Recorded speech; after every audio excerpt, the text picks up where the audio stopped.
उजड़े लोगों को कभी उजाड़ा नहीं करते मेरी जान। जहां दिल लग जाए फिर किनारा नहीं करते। तुमने मुझे छोड़ा था तो फिर सुन ले ऐ शख्स, एतबार अगर टूट जाए फिर दोबारा नहीं करते।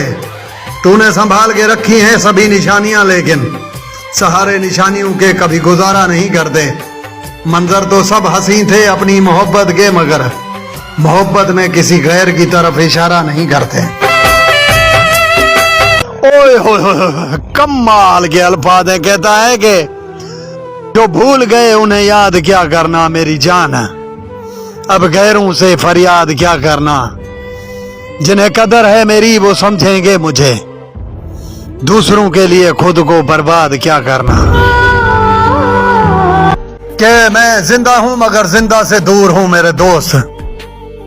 आज मैं क्यों इस कदर मजबूर हूं, और बिना गलती के ही सजा मिलती है मुझे। मैं किसे कहूं मैं बेकसूर हूं।